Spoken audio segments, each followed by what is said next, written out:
అట్లా వచ్చేటప్పుడు చాలామంది ఏదో నీరసంగానో ఇబ్బందిగానో అనారోగ్యంగానో వస్తారు. వెళ్ళేటప్పటికే చెప్తారు, అయ్యా నాకు ఎంతో సంతోషంగా ఉంది, మంచిగా ఫుల్ ఎనర్జీ అయిపోయాను, ఇప్పటికే మంచి ఫోన్ వచ్చింది. చాలామంది అడుగుతుంటారు, అదృష్టరత్నం పెట్టుకున్నాక ఎన్ని రోజులకు పనిచేస్తాయండి?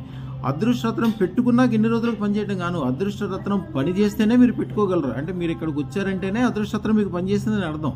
అదృష్టలక్ష్మి అమ్మవారికి అధిదేవత, ఆవిడికి దగ్గర ఉండేది, కాపలా కాసేది, అన్ని రకాలుగా రక్షణగా ఉండేది భద్రకాళి అమ్మవారు. భద్రకాళి అమ్మవారు 100 సింహం తలలతోటి మిమ్మల్ని, మీ కుటుంబాన్ని, మీకు సంబంధించిన వాళ్ళందరినీ కాపాడుతుంది. అందుకనే మీ శత్రువులు ఎవరైతే ఉంటారో, మీ గురించి ఎవరైతే చెడుకోవాలనుకుంటారో, వాళ్ళ కాళ్ళు ఇరిగిపోవడం కానీ, రక్త విరోచనడం కానీ, అంటే వాళ్ళ యొక్క రక్తాన్ని అమ్మవారు పీల్చేస్తుంది. వాళ్ళు తెలివైన వాళ్ళు అయితే మీ శరణాగతి పొందాలి. మీ దగ్గరకు వచ్చి మీకు దండం పెట్టి, మీకు ఏదైనా స్వీట్ ఇచ్చి మంచిగా మాట్లాడి వెళ్ళి మీతోటి మంచిగా మాట్లాడి మంచిగా ఉండి మీ గురించి మంచిగా ఆలోచన చేస్తే అమ్మవారు అప్పటికప్పుడే ఆవిడని క్షమిస్తుంది. లేకపోతే క్షమించే సమస్య లేదు.